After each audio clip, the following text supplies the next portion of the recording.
So that's worked really well for us. The other area that we've concentrated really hard on her has been the sporting connection. She's very athletic, very sporting, has played state level badminton for Karnataka.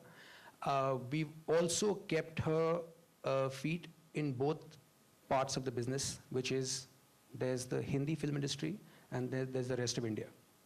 Okay, so what happens for advertisers is that they usually end up talking to two countries, and that's the Hindi market and then the South market.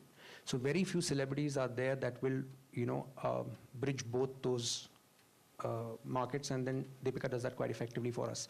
So for a national brand that wants to talk to a South player, we've kept this South connect. For example, she will show up usually at the Bangalore Marathon as and when she can. She's done it, I think, about three times out of 5. We did an item number in the South, just so there's a connect at any point in time with the South industry.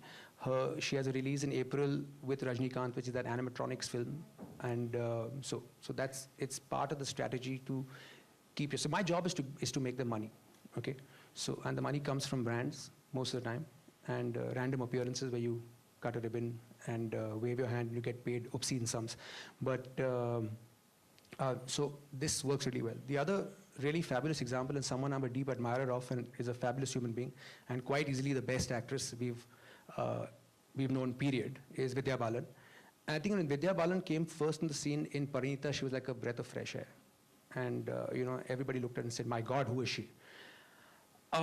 Somewhere along the line, I think maybe it was the choice of movie. We were not managing her life at that point in time, and I'm not taking any credit for or disparaging the decision that were taken. But there's a certain kind of movie that Vidya should do, and there are certain kinds of movies that Vidya should not do. Okay, so she did a bunch of films at that time which were really not her thing. And to cut a long story short, I think she got an unnecessary amount of flack, and a lot of it was actually aimed by another actress, which was a concerted effort, which we found out later, to actually malign her and going down that she's put on too much weight and and her clothes sense is not all that great. Unfortunately, in our country, we really don't give a damn about substance. Okay, and that's the bottom line. Even in our office, sometimes I have a conversation with the girls, and they'll say something completely random as, her hair was so nice in that film, and I wish she wore better clothes over here. I mean, just like discussing anybody, which is really bizarre to me, because here's the important thing. People do not separate the character in the movie, and I've learned this the hard way, from the real person, okay? Which is why you'll find some of the massively successful actors especially play exactly the same role every single time, because the moment they do something wrong, as perceived as whatever, and the country goes apeshit. In the South, if the hero gets beaten up a little more, they'll burn down a theater. I mean, they'll do something completely idiotic like that. So get with the program. They don't separate the character from the person. So in Vidya's case, we just decided to go back to what she stands for, and which was, she is the quintessential Indian beauty. Those were the words we had used. And she makes a sari look like $1 million. Sabyasachi is a very old friend of ours, and he loves her to death. And he started working her, and if you notice now, nobody talks about Vidya in any other context except that she's an incredible, fabulous actress.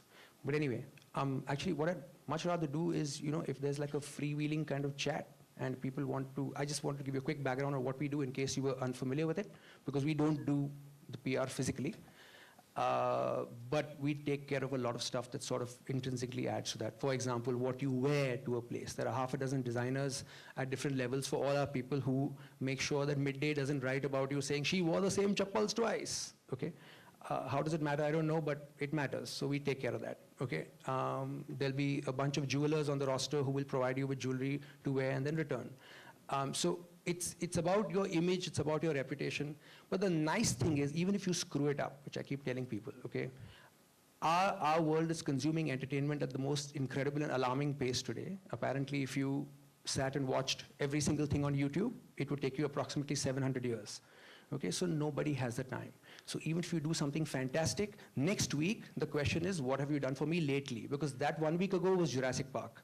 Okay? Conversely, if you do something really rotten and you have a bad accident, you shoot something, whatever you do, the world is an extremely forgiving place, in a very short time. So it really doesn't matter. Okay? So you can, if something goes wrong, you can salvage it and balm it really quick. and, and get back on track. But I'd be happy to answer questions whenever they come up. Yeah. Yep. Thanks. Siddharth, now you've been in the industry on the marketing side with building, really unique brands like Surf and Rin and Close Up, and you've really used PR in building all these brands in a very constructive manner in terms of building the ecosystem around the brand. So can you give us some insights as to what are your learnings and what is it that we can learn from your experiences? Okay, thanks, Valerie. First of all, I think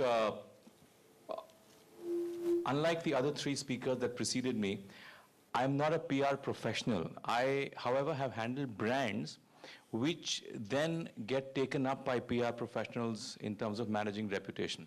So my take on this whole phrase of managing reputation is that if you have to manage it, it's already too late.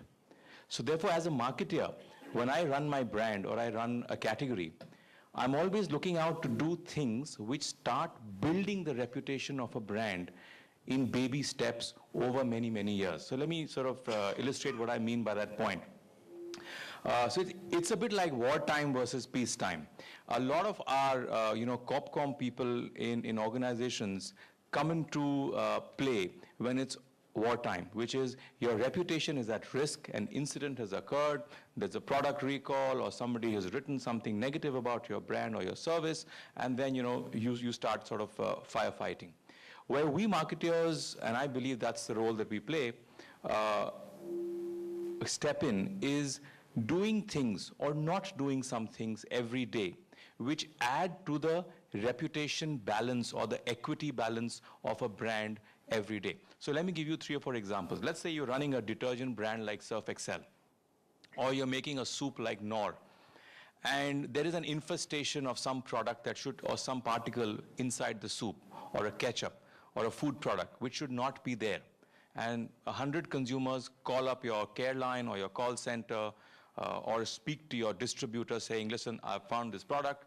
The way you manage that situation, even before it goes into press or in public, over many years, sets a reputation. If you are, as a brand, recognized by millions of your consumers as a brand that is honest, authentic, and deeply cares about its consumers, then if ever a situation happens where your reputation is under threat, those brands tend to survive and weather the storm much better than brands which have always tended to be on the borderline. Let me give you another example. If, for example, you're creating advertising and you're making a claim, my detergent washes 5 times better than his detergent, or this stops hair fall 3 times more, are you able to substantiate the claim that you make in communication? How often do you get sucked into ASCII challenges? How many ASCII challenges have you lost over the decades that you've been operating? All that plays a big role in building this silent reputational bank that every brand is supposed to have. And I think as a marketer, one of my, in fact, the most important job, the more reputation, as a marketer, this is the way I see it, the more reputation you have built up, the better price you can command in the market, and the more profit, therefore, you can generate for the organization that you work for. I mean, there are brands and there are brands. I mean, you can have a soup at 36 rupees a packet. You can also make a soup at 25 rupees a packet.